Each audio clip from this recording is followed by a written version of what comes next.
Hello everyone, Kayla here at English Without Borders, one of your American professors. I am so excited for you to be here today. Welcome to day 3 of our Speaking English with Confidence course. Congratulations on making it to this point.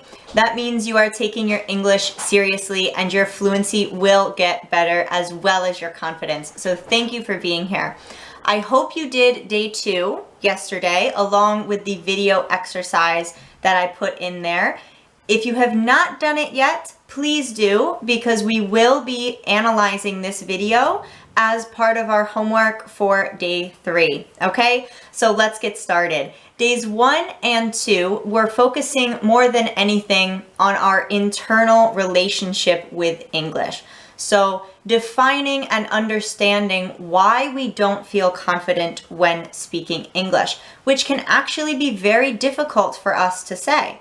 So now for day 3, we are going to work on external factors, okay? Things that are very easy to change about the things that we say or how our voice sounds or even how we look when we are speaking English that will make us appear to have more confidence even if we are still nervous when we are speaking, okay? So it is completely normal if you still have some resistance right now, you are still scared when you think about doing an interview or speaking in public. These things will help you with that, okay? So for day 3, we are going to work on authority. So we want to build authority for you in your English speaking atmosphere. So to make you a more confident person. My first tip, there will be 4. So my first tip out of the external factors that can help you improve your English speaking with confidence is to never apologize for your English. This is really important, so I'm going to repeat it. My first tip is to never apologize for your English. I have seen this working with international students, with non-native speakers for years, okay? Someone makes a video in English, they give a presentation in English, and their opening line, the first thing they say is, "I'm sorry for my English, I'm still learning, so I may make some mistakes." Or, "I'm sorry for my accent, I know I still have to learn more English." Never say that. Never apologize for your English level.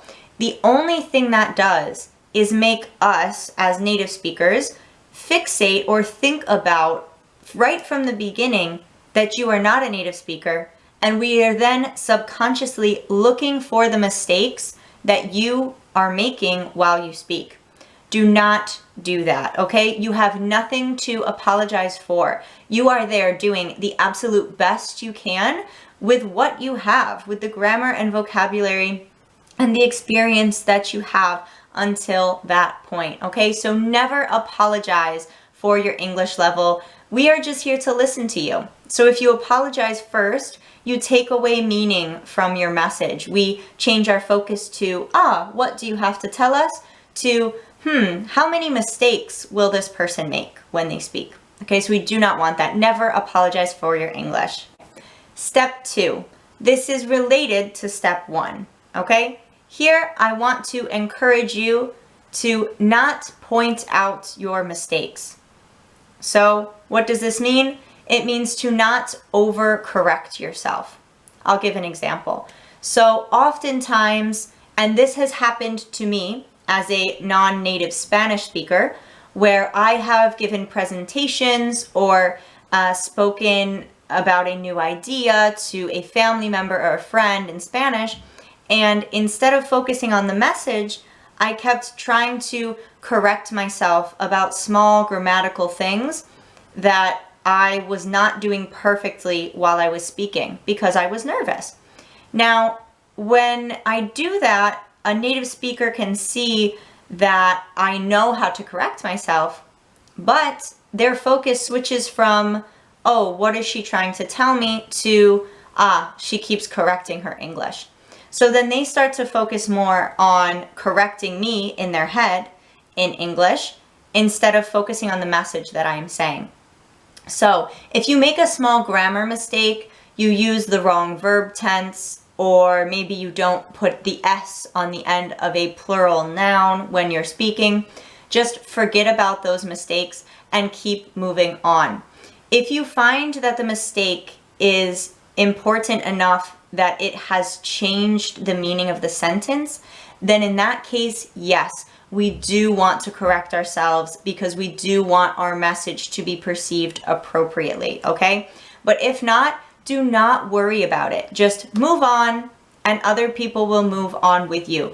They normally will not notice your mistakes if you don't point them out, because when we are listening to you for an interview or a presentation, we are focused on the message coming out of your mouth more so than the grammar that you are using, okay? So that is tip number 2.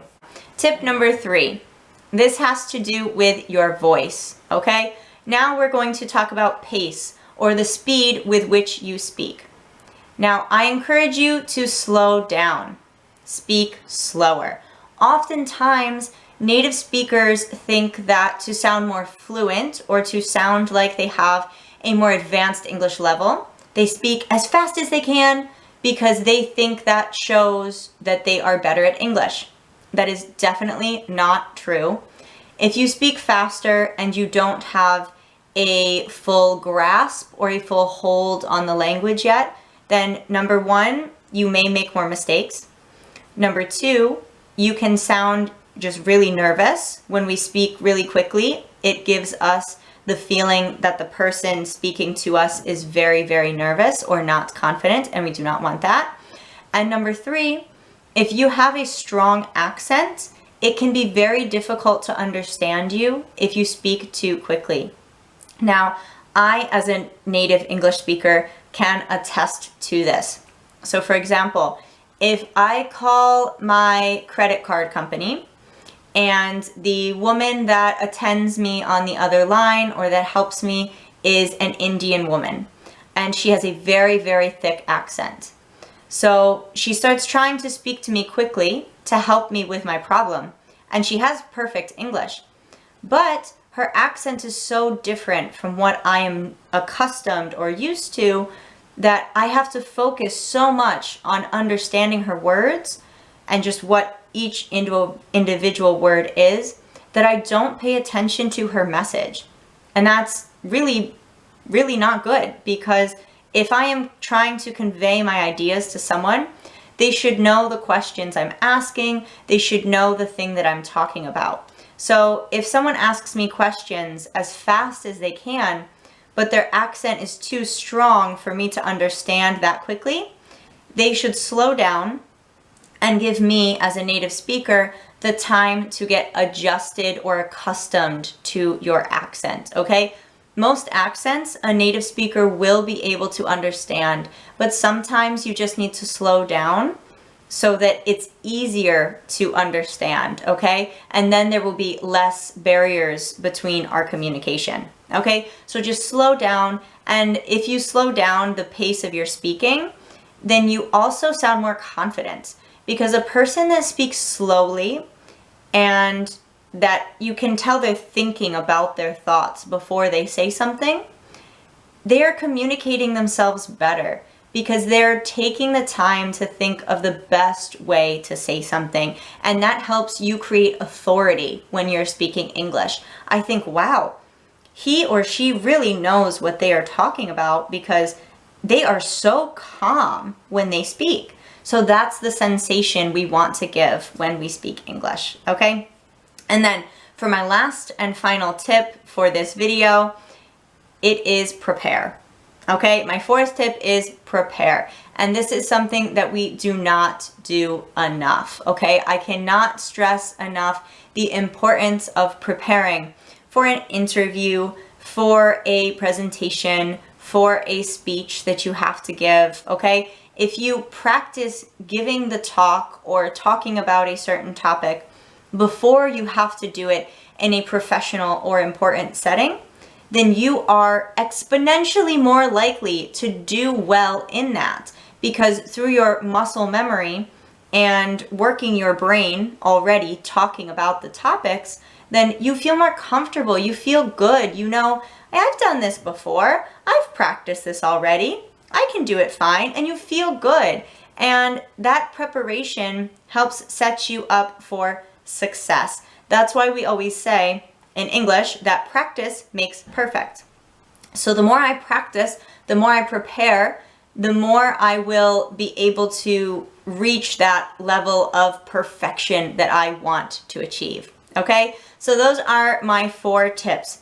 Number 1 was never apologize for your English. Number 2 was do not point out your mistakes unless they have changed the meaning of your sentence. Number 3 was slow down, speak slower. And number 4, prepare. Prepare, prepare, prepare. It is so important for conveying our ideas appropriately in English. These tips will help you create a greater sense of authority and confidence for you when you are learning English. I am really excited to see how this helps you. Now for your homework, what I want you to do is take the video from day 2 of the Speaking English with Confidence course. This was where we spoke for 2 minutes about a topic we were passionate about.